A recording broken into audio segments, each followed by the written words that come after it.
Cycling is an intrinsically social sport. I mean, I love going riding with my friends because I get to share the fun and it helps me push myself harder in training. But cyclists are competitive beasts. It's often being said that 2 cyclists or more is basically a race, as anyone who's been on a group ride ripped to shreds by inconsiderate individuals will tell you. So here are 3 sessions to help you not just keep up, but also to drop your mates on your next group ride.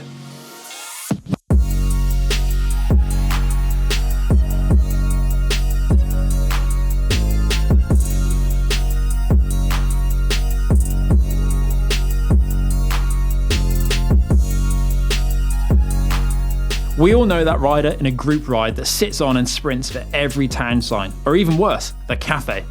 This session will have you surging past them in no time. To combat these riders, you will need to do the following session. Ride at a high speed for around 90 seconds. If you are using a power meter, around 50 watts above your threshold would be ideal. If going on feel, then you'll want to be feeling uncomfortable by the end of the effort. Once through this first part of the effort, you will then need to stand up and sprint for at least 75 to 100 meters. This is a maximal effort. A technical and physical session, this is as much about working on sitting on the wheel and out of the wind as it is about raw power. In other words, trying to replicate being in a lead out. This is much easier to practice on a group ride than it is in a real bunch sprint in a road race because there are fewer people, so positioning is much less stressful. Try to stay second or third wheel when in a group, but remember, always stay safe.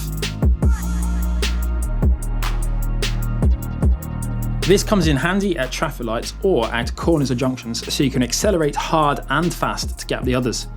Before they know it, you've got a 10-meter gap and they have to ride really hard to catch back up. If this happens all ride, it can totally destroy their morale.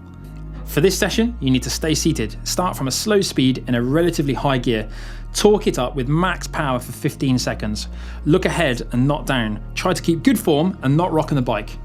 For this session, you want to be going uphill or on the flat, but definitely not downhill. Recover for 1 to 5 minutes between the efforts. Start out with 5 minutes recovery, but as you adapt to the session, reduce the recovery time. This simulates lots of corners on a group ride or in a criterium race. Ideally, you want to train it so well that it starts to look effortless and you can stay seated and they simply won't know what's happening.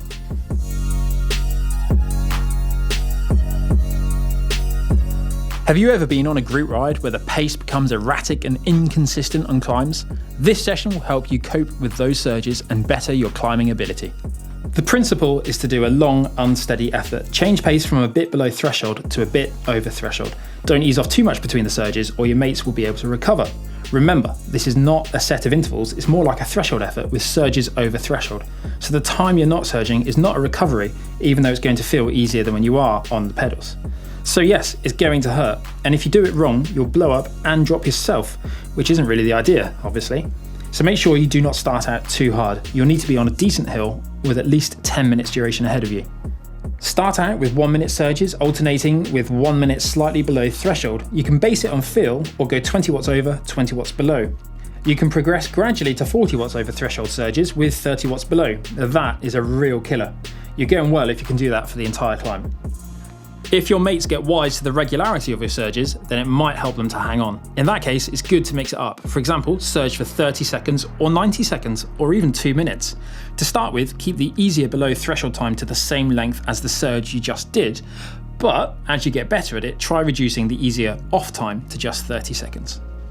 If you do these 3 sessions correctly, it will help you combat your pesky mates who sprint for town signs and surge on every hill. If you know anyone who is guilty of these annoying traits, make sure you share this video with them and give this video a big thumbs up if you've experienced these on a group ride. You can find more training videos on screen now and check out the January sale in the GCN shop, up to 50% off.